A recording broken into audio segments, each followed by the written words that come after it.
कहानी की शुरुआत होती है सैरा और हेनरी से। सैरा, जो हेनरी की होने वाली पत्नी है, उसे आज हेनरी वेगस में उसके पिता के घर छोड़ने जा रहा है। एक दूसरे के साथ ज्यादा टाइम बिताने के लिए उन्होंने ड्राइव करके जाने का प्लान बनाया ताकि रास्ते में बातचीत करने का अच्छा मौका मिले। सफर काफी मजेदार चल रहा था कि अचानक उनकी कार किसी चीज से टकरा जाती है। इस झटके से कार सड़क से नीचे उतर जाती है। हेनरी तुरंत बाहर निकलकर देखता है कि आखिर कौन सा जानवर टकराया है, लेकिन वहां दूर दूर तक कुछ भी नहीं था। कार के सारे टायर्स भी बिल्कुल सही हालत में थे। सब कुछ नॉर्मल लग रहा था, जैसे कुछ हुआ ही ना हो। फिर उन्हें वो जोरदार झटका क्यों लगा? खैर, इस बात को इग्नोर करके वो आगे बढ़ जाते हैं। उन्हें लगता है कि शायद ये उनका कोई वहम था। कुछ दूर चलने के बाद हेनरी नोटिस करता है कि एक ब्लैक मस्टैंग उनके पीछे आ रही है और बहुत तेजी से उनके करीब पहुंच रही है। हेनरी ये बात सैरा को बताता है। सैरा कहती है कि शायद कोई शैतान बच्चा होगा जो रेस लगाना चाहता है, तुम भी अपनी कार की स्पीड बढ़ा दो। हेनरी उसकी बात मानकर स्पीड तेज कर लेता है, लेकिन वो ब्लैक मस्टैंग भी स्पीड बढ़ा लेती है। हेनरी उसे आगे निकलने के लिए इंडिकेटर देता है, लेकिन लगता है कि वो कार बस उनके पीछे ही रहना चाहती है। इस अजीब हरकत को देखकर दोनों परेशान होने लगते हैं। तभी रास्ते में उन्हें एक गैस स्टेशन दिखाई देता है। वो अपनी कार वहीं रोक देते हैं, जिससे वो ब्लैक मस्टैंग आगे निकल जाती है। हालांकि सैरा वहां रुकना नहीं चाहती थी, उसे जल्द अपने पिता के पास पहुंचना था। लेकिन हेनरी समझाता है कि जब रुक ही गए हैं तो कुछ खाना खाकर ही आगे बढ़ेंगे। सैरा मान जाती है और दोनों अंदर जाकर बैठ जाते हैं। बातचीत के दौरान हेनरी सैरा से कहता है कि क्या तुम्हें नहीं लगता हम शादी को लेकर कुछ ज्यादा ही जल्दी कर रहे हैं? मेरा मतलब है कि अभी तुम्हारे पिता की तबीयत भी ठीक नहीं है, तो थोड़ा इंतजार कर लेना चाहिए। लेकिन सैरा को उसकी ये बात बिल्कुल अच्छी नहीं लगती, क्योंकि वो जल्द शादी करना चाहती है। इससे पहले कि बहस बढ़े, एक वेट्रेस उनके पास आती है। हेनरी उससे कहता है कि अभी बस पानी दे दो, बाकी ऑर्डर्स थोड़ी देर में देंगे। वेट्रेस उन्हें वाटर बॉटल और कुछ कॉइन्स देती है। जब वो इन कॉइन्स के बारे में पूछते हैं तो वेट्रेस बताती है कि यह यहाँ का कस्टम है। कस्टमर्स इन कॉइन्स को मशीन में डालकर अपना फेवरेट गाना प्ले कर सकते हैं। जाते जाते वेट्रेस एक अजीब सी बात कहती है कि जो भी मौका मिले उसका इस्तेमाल कर लो, क्योंकि यहाँ जिंदा लोग बहुत कम आते हैं। हेनरी शायद इस बात पर ध्यान नहीं देता। हेनरी कॉइन लेकर मशीन के पास जाता है और अपना गाना प्ले करता है। उसी वक्त हम देखते हैं कि कैफे के बाहर वही ब्लैक मस्टैंग खड़ी है और उसमें भी बिल्कुल वही सेम गाना प्ले हो रहा था। अंदर कैफे में सैरा केली को बताती है कि यह गाना खुद हेनरी ने गाया है।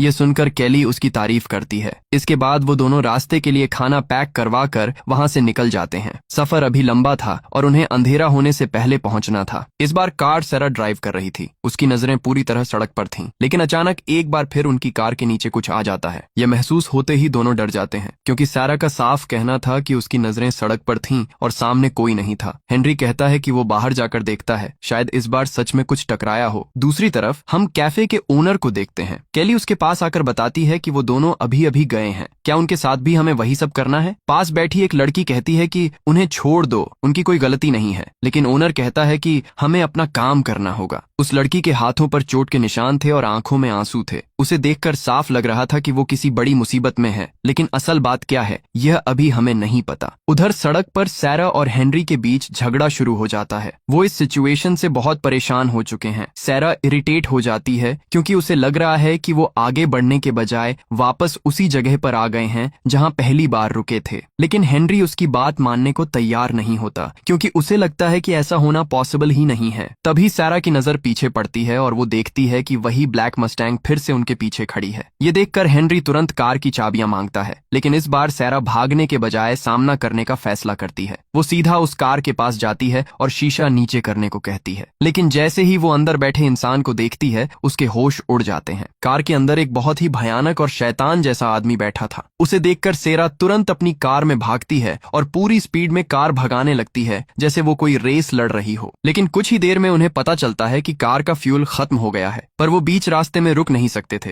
किस्मत से उन्हें फिर से वही कैफे नजर आता है और वो अपनी कार उसके सामने रोक देते हैं। इस वजह से वो ब्लैक मस्टैंग आगे निकल जाती है। कैफे के अंदर जाते ही सैरा तुरंत केली से पूछती है कि क्या वो उनका फोन यूज कर सकती है। केली मुस्कुराकर हाँ कह देती है। सैरा बाहर जाकर तुरंत पुलिस को कॉल करती है। वो बताती है कि कोई अनजान कार काफी देर से उनका पीछा कर रही है और उसमें एक अजीब सा आदमी बैठा है। पुलिस जवाब देती है कि वहां पहुंचने में कुछ घंटे लग जाएंगे, इसलिए जहां हैं वहीं सेफ रहें। इसी बीच एक बड़ा खुलासा होता है। दरअसल सैरा ने जो कॉल किया था वो पुलिस को नहीं बल्कि जॉन को लगा था, जो उसी कैफे का ओनर है। आखिर वो ऐसा क्यों कर रहा है, उसका मकसद क्या है? सैरा और हेनरी केली से एक और कॉइन मांगते हैं, लेकिन केली मना कर देती है और कहती है कि कॉइन सिर्फ एक ही बार मिलता है। तभी पास बैठी रूबिका कहती है कि रुको, मेरे पास कॉइन है, मैं अपनी कार से लेकर आती हूँ। लेकिन तभी अंदर से जॉन आ जाता है और रूबिका को जाने से रोक देता है। जॉन को देखकर हेनरी बताता है कि कैसे कोई पागल आदमी सड़क पर उनका पीछा कर रहा है और उन्हें मारने की कोशिश कर रहा है। जॉन सुनकर कहता है कि शायद कोई सनकी इंसान होगा जो आपको परेशान करने के मजे ले रहा है। हेनरी इस बात पर भड़क जाता है कि आपको यह मजाक लग रहा है, वो हमारी जान के पीछे पड़ा है। तब ओनर उसे शांत होने को कहता है और उन्हें कैफे में रुकने की परमिशन दे देता है। वो कहता है कि आप लोग अकेले नहीं हैं, हम सब आपके साथ हैं, इसीलिए डरिए मत, आप सेफ हैं। हेनरी उससे पूछता है कि हम वापस इसी जगह पर कैसे आ गए, तो जॉन बताता है कि आगे रास्ते में एक लूप है, शायद आप लोग उसमें भटक गए थे, इसलिए घूमकर वापस यहीं आ गए। इसी बीच सैरा बाहर से आती है और बताती है कि उसने पुलिस को कॉल कर दिया है, वो कुछ घंटों में पहुंच जाएंगे। जॉन उन्हें बैठने को कहता है और रूबिका के बारे में बताता है कि वो हमारी डेली कस्टमर है, लेकिन उसका दिमागी संतुलन थोड़ा ठीक नहीं रहता, पर आप टेंशन मत लीजिए, हमें उसकी आदत हो गई है और आपको भी हो जाएगी। इतना कहकर जॉन सैरा को एक कॉइन दे देता है। सैरा उस कॉइन को लेकर अपने डैड को कॉल करने जाती है। कॉल लग जाती है, लेकिन दूसरी तरफ से उसके डैड बस इतना कह पाते हैं कि वो यहीं पर उनका वेट कर रहे हैं। इसके आगे सैरा कुछ सुन नहीं पाती क्योंकि फोन में पीछे से बहुत शोर आ रहा होता है। इसी दौरान हम जॉन को देखते हैं जो रूबिका को जबरदस्ती कैफे के पीछे बने होटल के रूम नंबर 17 के सामने ले जाता है। रूबिका रोते हुए कहती है कि वो अभी तैयार नहीं है, लेकिन जॉन कहता है कि तुम जितना विरोध करोगी ये तुम्हारे लिए उतना ही डरावना हो जाएगा। रूबिका रोते हुए कहती है कि तुम जिस जानवर को खाना खिला रहे हो उसका पेट कभी नहीं भरेगा, पर जॉन उसकी एक नहीं सुनता और उसे रूम नंबर 17 में धकेल कर बाहर से गेट बंद कर देता है। दूसरी तरफ सैरा और हेनरी खाना खा चुके थे। उनका बिल लेकर मार्क, जो वहां का शेफ है, उनके पास आता है, लेकिन तभी जॉन आकर वो बिल मार्क के हाथ से ले लेता है और कहता है कि आज का खाना इनकी तरफ से फ्री है। असल में उस बिल पर रन लिखा हुआ था। इसका मतलब ये है कि मार्क भी जानता है कि इन दोनों के साथ आगे क्या बुरा होने वाला है। सैरा को यह सब बहुत अजीब लग रहा था। जब से वो आए थे बाहर वैसे की वैसी ही धूप निकली हुई थी, ऐसा लग रहा था जैसे समय रुक गया हो। जॉन कहता है कि आप लोगों को आराम करना चाहिए, सुबह से काफी कुछ हो चुका है। वो बताता है कि उनके आराम करने के लिए रूम तैयार है। वो दोनों उठते हैं और जॉन के पीछे चलने लगते हैं। रास्ते में सैरा जॉन से पूछती है कि क्या और भी किसी कस्टमर ने उस ब्लैक मस्टैंग के बारे में शिकायत की है। जॉन बात टालते हुए कहता है कि तुम बेकार में टेंशन ले रही हो, ऐसा कुछ नहीं है, अपने रूम में जाकर आराम करो। अब यहाँ सैरा को फिर अजीब महसूस होता है। वो सोचती है कि जॉन को उसका नाम कैसे पता चला, क्योंकि हेनरी तो उसे हमेशा बेबी बुलाता है। तभी सैरा की नजर साइड वाले रूम पर पड़ती है जहाँ उसे किसी लड़की की परछाई दिखाई देती है जो मदद के लिए तड़प रही थी। सैरा यह सब हेनरी को भी दिखाती है। अब दोनों को यकीन हो जाता है कि यहाँ कुछ तो गड़बड़ है। दूसरी तरफ जॉन लगातार उन पर रूम के अंदर जाने का दबाव डाल रहा था। सिचुएशन को बिगड़ता देख दोनों तुरंत वहां से भाग निकलते हैं और अपनी कार लेकर फरार हो जाते हैं। जॉन उनका पीछा करने की कोशिश करता है लेकिन उन्हें पकड़ नहीं पाता। मार्क और केली बाहर आते हैं और जॉन से पूछते हैं कि क्या हुआ बॉस। जॉन गुस्से में कहता है कि अगर वो दोनों बचकर निकल गए तो तुम दोनों की भी खैर नहीं है। केली कहती है कि हमें उन लोगों की मदद करनी चाहिए, लेकिन जॉन भड़क जाता है और कहता है कि वो लोग पहले ही मर चुके हैं, इसलिए अब उनकी मदद करने का कोई फायदा नहीं है। सड़क पर भागते हुए सैरा को किनारे पर वही काले कपड़ों वाला आदमी दिखाई देता है। वो हेनरी को बताती है कि यह वही आदमी है जो उस ब्लैक मस्टैंग में था, जरूर कोई न कोई गड़बड़ है। हेनरी कहता है कि मुझे भी लग रहा है कि कोई हमारा शिकार कर रहा है और उस कैफे ओनर को सब पता है, लेकिन उसने हमारी मदद करने के बजाय फायदा उठाने की सोची। उधर मार्क रूबिका के रूम से उसका सारा सामान बाहर निकाल रहा था, क्योंकि अब रूबिका इस दुनिया में नहीं रही। जब मार्क उसका सामान देखता है तो उसे अपने आप पर और इस काम पर घिन आने लगती है। उसकी अंतरात्मा उसे यह सब सहने की इजाजत नहीं दे रही थी। वो सीधा जॉन के पास जाता है और कहता है कि हमें यह सब यहीं रोक देना चाहिए, लेकिन जॉन कहता है कि यही हमारा काम है और चीजें हमेशा ऐसे ही चलती रहेंगी। रास्ते में सेरा और हेनरी अपनी कार पूरी स्पीड में भगा रहे होते हैं। अचानक सेरा के फोन पर उसके डैड का कॉल आता है, लेकिन जब वो कॉल उठाती है तो सामने से डरावनी और अजीब सी आवाजें आने लगती हैं। और तो और वही आवाजें उनकी कार के रेडियो में भी सुनाई दे रही हैं। ये सुनकर दोनों बहुत अजीब फील करते हैं। तभी एक बार फिर उनकी कार के नीचे कुछ आ जाता है, लेकिन इस बार वो रुकने की गलती नहीं करते बल्कि कार की स्पीड और बढ़ा देते हैं। तभी उन्हें शीशे में दिखता है कि वो ब्लैक मस्टैंग फिर से उनके पीछे लग चुकी है। दोनों अपनी जान बचाने के लिए कार भगाए जा रहे थे। कुछ दूर जाने पर उन्हें वापस वही कैफे दिखाई देता है। कैफे के बाहर जॉन, मार्क और केली खड़े होकर यह सब देख रहे थे। मार्क कहता है कि मुझे लगता है कि ये दोनों बच जाएंगे क्योंकि इस बार इन्होंने सच में हिम्मत दिखाई है। लेकिन जॉन को ऐसा नहीं लगता। सड़क पर अचानक सैरा जोर से ब्रेक लगाती है जिससे वो ब्लैक मस्टैंग आगे निकल जाती है। सैरा तुरंत कार को घुमाती है और दूसरी दिशा में जाने लगती है। कुछ देर बाद जब वो पीछे देखते हैं तो वो ब्लैक कार अब वहां नहीं थी। इसी बीच हेनरी ध्यान देता है कि जब से वो लोग सफर पर निकले हैं तब से एक ही टाइम हो रहा है,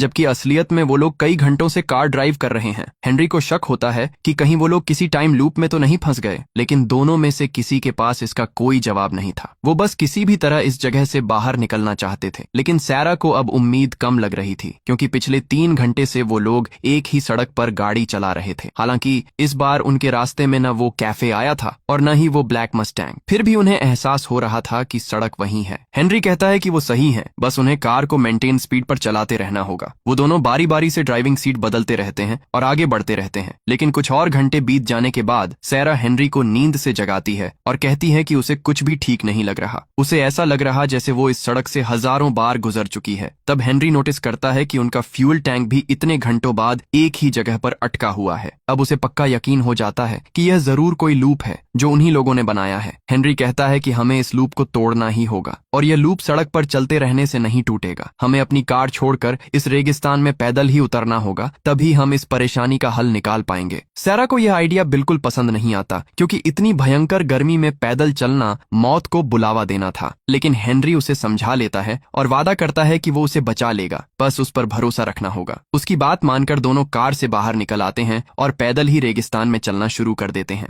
इधर कैफे में केली मार्क से कहती है कि हमें उन्हें बचाना चाहिए। मुझे उन दोनों की उतनी फिक्र नहीं है जितनी सैरा के पेट में पल रहे बच्चे की है, यानी कि सैरा प्रेग्नेंट है। मार्क कहता है कि उसने कई बार कोशिश की लेकिन कोई फायदा नहीं हुआ। रेगिस्तान में चलते चलते सैरा और हेनरी काफी दूर आ गए थे। तभी अचानक उन्हें अपने सामने एक कार पलटी हुई दिखाई देती है। उस कार पर खून के कुछ निशान भी थे। जब वो थोड़ा करीब जाते हैं तो उन्हें समझ आ जाता है कि यह तो उन्हीं की कार है। यह देखकर हेनरी कहता है कि हम लोग इस लूप में मर चुके हैं। ये सुनते ही सैरा फूट फूट कर रोने लगती है। तभी दूर खड़ा वही काले कपड़ों वाला आदमी ये सब देख रहा होता है। हेनरी का गुस्सा 7वें आसमान पर पहुंच जाता है और वो उस आदमी से लड़ने के लिए दौड़ता है, लेकिन वो शैतान इंसान हेनरी को ही घायल कर देता है। ये देखकर दोनों वापस उसी रास्ते पर भागते हैं जहां से आए थे और जाकर अपनी सही सलामत वाली कार में बैठ जाते हैं। इस बार सैरा ड्राइव करती है और कार को पूरी स्पीड में भगाती है। वो ब्लैक मस्टैंग अभी भी उनके पीछे लगी थी। रास्ते में एक बार फिर से वही कैफे आता है, लेकिन इस बार वो रुके नहीं। पर कुछ ही देर में वो कैफे दोबारा सामने आ गया और तीसरी बार तो कुछ ज्यादा ही जल्दी आ गया। ये देखकर सैरा समझ जाती है कि यह लूप अब तेजी से छोटा होता जा रहा है। दूसरी तरफ हेनरी की हालत बहुत खराब हो रही थी। उसे फौरन मेडिकल हेल्प की जरूरत थी, इसीलिए इस बार सैरा को मजबूरन उस कैफे पर रुकना ही पड़ता है। सैरा तुरंत हेनरी को अंदर ले जाती है और वहां खड़ी केली से पूछती है कि जॉन कहाँ है। केली बाहर की तरफ इशारा करती है। जॉन बाहर खड़ा उसी ब्लैक कार को देख रहा था। सैरा दौड़कर उसके पास जाती है। सैरा को उदास देखकर जॉन समझ जाता है कि अब समय आ गया है कि इन्हें सब सच बता दिया जाए। जॉन उसे बताता है कि असल में तुम लोगों का एक्सीडेंट हो चुका है। इस वक्त तुम वहीं लहूलुहान पड़े हो और जो सैरा मेरे सामने खड़ी है वो कोई और नहीं बल्कि तुम्हारी आत्मा है। दरअसल यह जगह तुम्हारी और मेरी दुनिया के बीच में है। यहाँ पर उन लोगों का हिसाब किताब होता है जो ऐसे रोड एक्सीडेंट्स में मारे जाते हैं। हम लोग बस उनकी मदद करते हैं, उन्हें आखिरी बार उनकी पसंद का खाना खिलाते हैं और फिर एक अच्छी नींद के लिए जगह देते हैं। सैरा पूछती है कि क्या वो काले कपड़ों वाला आदमी हमें लेने के लिए आया है। जॉन कहता है कि हाँ, वो तुम लोगों की मदद के लिए ही यहाँ आया है। सैरा का चेहरा उतर जाता है। ये देखकर जॉन बताता है कि तुम्हारे पास अभी एक चांस है क्योंकि तुम्हारे पेट में जो बेबी है वो अभी जिंदा है और हेनरी भी अभी जिंदा है। इतने में हेनरी को होश आ जाता है। वो केली से पूछता है कि क्या वो मर चुका है। केली कहती है कि नहीं, पर हाँ, तुम धीरे धीरे मर रहे हो। उधर जॉन सैरा को बताता है कि वो काले कपड़ों वाला आदमी हम पर दबाव डाल रहा है, पर हमारे बीच सिर्फ तुम दोनों को ले जाने की बात हुई थी, ना कि तुम्हारे बच्चे की। वो अभी जिंदा है और अगर वो इस दुनिया में आ भी गया तो तुम्हारे बिना क्या करेगा। इसीलिए तुम्हारे पास अभी एक और मौका है खुद को और अपने पति को बचाने का। तभी वहां मार्क आ जाता है और जॉन से सैरा की कार की चाबियां मांगता है। जॉन तुरंत चाबियां उसके हाथ में दे देता है। इसके बाद जॉन जाकर अपने बॉस से बात करता है। वो बताता है कि हमारे बीच सिर्फ उन दोनों की बात हुई थी, लेकिन उसके पेट में बच्चा भी है और मैं ऐसी गलती नहीं करूंगा। बॉस कहता है कि ठीक है, तुम्हें जो ठीक लगे वो करो। तब जॉन ने मार्क को इशारा किया और मार्क तेजी से कार लेकर निकल गया। यह देखकर काले कपड़ों वाला आदमी बहुत गुस्से में आ गया, क्योंकि उसे लगा कि ये लोग उन्हें बचाने की कोशिश कर रहे हैं, इसलिए वो भी मार्क के पीछे पड़ गया। पर अचानक मार्क ने कार को घुमा दिया और उसकी तरफ तेजी से आने लगा। दोनों की टक्कर होना लाजमी थी, लेकिन मार्क को पता था कि अगर ये जिंदा रहा तो वो दोनों जिंदा नहीं रह पाएंगे, इसलिए वो पूरी स्पीड से कार को ठोकर मार देता है। इस टक्कर से वो काले कपड़ों वाला मर जाता है और साथ ही मार्क की भी मौत हो जाती है। और इसी के साथ इस कहानी का यही अंत हो जाता है। असल में इस कहानी में यह दिखाया गया है कि सैरा और हेनरी का पहले एक कार एक्सीडेंट हो गया था, लेकिन उसमें वो पूरी तरह से मरे नहीं थे। उनकी अंतिम सांसें चल रही थीं, इसलिए उनकी आत्माएं यहीं इसी लूप में आसपास भटक रही थीं। लेकिन जब इन्हें पता चला कि सैरा के पेट में बच्चा है, तो इन्होंने उसे जीने का एक मौका दिया और उस काले कपड़ों वाले को ही मार दिया, यानी कि जो उन्हें ले जाने आया था वो ही नहीं रहा। तो इसी के साथ ये कहानी यहीं खत्म हो जाती है। आपको मूवी कैसी लगी कमेंट्स में जरूर बताना। मिलते हैं अगली वीडियो में एक और नई और इंटरेस्टिंग कहानी के साथ। तब तक के लिए अपना ध्यान रखें।